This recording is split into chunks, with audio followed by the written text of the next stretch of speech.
मच्छरदानी का आविष्कार मच्छरों के हमले से बच के चैन की नींद सोने के लिए किया गया था, जिसकी जगह बदलते वक्त के साथ केमिकल से भरे ऑल आउट और मोर्टीन जैसी चीजों ने ले ली, जो कि हमारे शरीर और वातावरण के लिए बहुत ही हानिकारक होते हैं। इसलिए आज मैं आपको इंडियन लोकल फैक्ट्री में मच्छरदानी कैसे बनाई जाती है उसका पूरा प्रोसेस दिखाने वाला हूँ। जिसको बनाने के लिए अपने प्लास्टिक के दानों का कट्टा लिया जाता है, फिर इस कट्टे को एक मिक्सर मशीन के अंदर खाली किया जाता है और ये दाने बहुत ही ज्यादा छोटे होते हैं, जिसमें इच्छा अनुसार यहाँ पर कलर भी मिलाया जाता है। साथ में इसमें 2 प्रकार की और भी चीजें मिलाई जाती है जो दानों को नरम करता है। तो ये देख सकते हैं भैया जी ने एक छोटे दाने और पाउडर को मिला दिया है। फिर इसके बाद इस मिक्सर मशीन को 5 मिनट के लिए बंद कर दिया जाता है और मशीन इसी तरीके से घूमते रहती है। इसके बाद 5 मिनट बाद एक दूसरे वाले भैया आते हैं और जितना भी अपने दाने में कलर मिक्स हो चुका होता है उसको एक दूसरी बाल्टी में खाली कर लेते हैं। इसके बाद इन सारे दानों को एक हॉपर मशीन के अंदर डाला जाता है, जहां पर अपने जितने भी दाने होते हैं इस मशीन के अंदर पिघल पिघल के एक धागे का शेप लेने वाले हैं। और ये जो डाई आपको नजर आ रहा है ये धागे बनाने का काम करती है और अपना जितना भी धागा होता है इसी तरीके से ठंडे पानी के साथ आगे बढ़ता रहता है और इन रोलर में लिपटता रहता है। इन रोलरों का काम होता है सारे धागों को लचीला बनाना और आगे की तरफ इसी तरीके से भेजते रहना।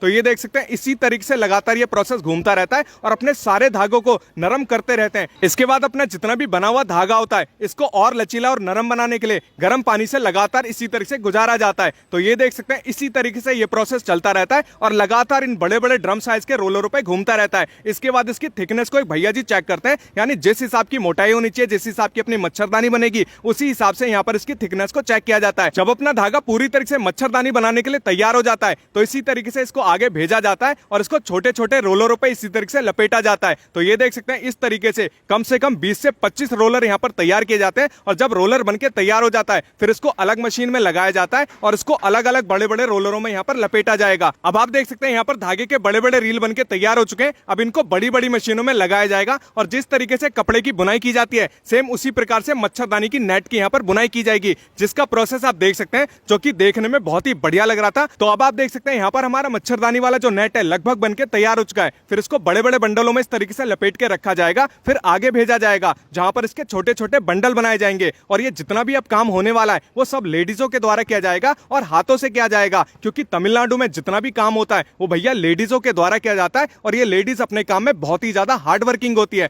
तो यहाँ पर आप देख सकते हैं अपने छोटे छोटे बंडल जब तैयार हो जाते हैं फिर इसको एक अलग मशीन में इस तरीके से लगाया जाता है, जहां पर इस मच्छरदानी को 2 रोलरों से गुजारा जाएगा और इस मशीन के बीच में एक साइकिल का पहिया भी लगा होता है जो इस मच्छरदानी की सिकुड़न को खत्म कर देता है और इसे थोड़ा सा तान भी देता है। फिर मशीन में ये आगे बढ़ता रहता है, जहां पर इसको 2 लेडीजें इसी तरीके से लपेटती रहती हैं और इसके छोटे छोटे बंडल तैयार करती रहती हैं ताकि आप इसे अपने बेड के हिसाब से सेट कर सकें। तो ये देख सकते हैं इस तरीके से इसके छोटे छोटे बंडल तैयार किए जाते हैं, जो कि सारा का सारा काम इन्हीं लेडीजों के द्वारा किया जाता है। तो 1 लाख इन लेडीज के नाम से जरूर आप करिएगा। तो इस तरीके से फैक्ट्री के अंदर अपनी मच्छरदानी तैयार होती है। इसके बाद इसके किनारों पर लाल पट्टी भी लगाई जाती है ताकि अपनी मच्छरदानी फटे ना। फिर इसको मोड़ के एक पैकिंग में पैक कर दिया जाता है, फिर बाजार से आप इसे खरीद सकते हैं और मच्छरों के हमले से बच भी सकते हैं।